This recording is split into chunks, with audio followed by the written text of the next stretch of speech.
Without people living in a country, the country will be covered with wild animals and be overgrown with grasses and be messed up, and the country will fall apart.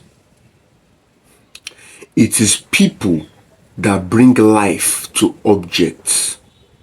So if you are a president and a king of a country, you better don't treat your subjects and your people like shit, because it is the people that bring life to your kingdom. A king is nothing without his people. If you have no people in your country, then you are a king of nothing. Go and check modern day Babylon. Babylon that was once a great nation. Nobody stays on that land anymore. Look at what it has become. Without the people working in a building for a company, without the people in a company building, the employees, the building will become filled with dust, the glass will fall apart, everything will break apart. Even that janitor that seems like a nobody, a useless person, without him, that company building will fall apart. So it means that as a CEO and as a boss in the office, you better treat your workers with respect, for they are no less than you. After the game of chess, both the king and the pawn go into the same box. After life is over, all of us, both rich and poor, both king and subject, both free and slave, both wise and foolish, both strong and weak, we shall all be judged by the same God. Therefore, real wealth and power is not in money and guns. It's in people. It's in people. That's why when a man came to Jesus and he asked, what is the most important commandment? He first of all said, hear, O Israel, thou shalt love the Lord your God with all your heart, with all your soul, and with all your mind. And the second is this, you shall love your neighbor as yourself. In this is all the law and the prophets summarize. Think deeply about what I just said. Because you see, what God wants for us is for us to treat our neighbors with respect, because we are all made in the image of God.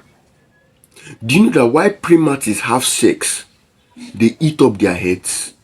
Do you know that why when a baby goat is born, that young goat, that child goat can have sex with his mother? Do you know all these things? Why is it that those things are permitted among animals? But yet when human beings do these things, they are seen as crimes. They are seen as disgusting. It is because we are made in the image of God. God is the one that invented morality. People think about the Bible and they say, oh, it's the Abrahamic religion. Long before Abraham, the God has already been God. Think about it. Before Abraham, the 10 commandments came in the time of Moses. There was a time where Abimelech wanted to sleep with Abraham's wife, and God appeared to him in a vision and he said, you will die because you want to sleep with another man's wife. How did Abimelech know that he was wrong? It's because God has already been enforcing moral justice. He has already been God over all the earth. That is why he had the freedom to wash the whole earth when Noah was existing. This is what you must understand. How did Joseph know that it would be wickedness to sleep with Potiphar's wife if there was no 10 commandments that time? If there was no God, there would have been no morality. If there was no God, there would have been no morality. The laws of God are not there to cage you. They are there to protect you. If the whole world was filled with atheists, the world would fall apart. Because most atheists are only atheists as an excuse to continuously do what they like doing. If people did not uphold moral justice, wouldn't the world fall apart? And then those atheists turn around and they begin to say that the reason why there is evil in this world is because there is no God.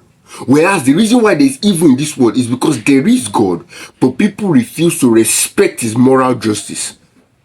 When you look at a family, an innocent family that was killed by a murderer, you begin to blame God. Why not blame the murderer that picked up a gun and went to go and kill that family? God didn't kill them, the murderer did. And if the idiotic man that killed that family was respecting and upholding God's laws, do you think he would have done that? That alone should tell you, man is the problem, God is the solution. That is why Jesus said, no man is good but God alone. Never forget this. No man is good but God alone.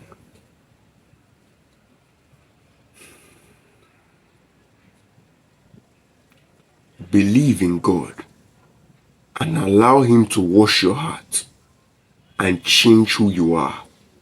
And that is how you become a better person. By allowing the one that is good to dwell in your heart and to wash you whiter than snow.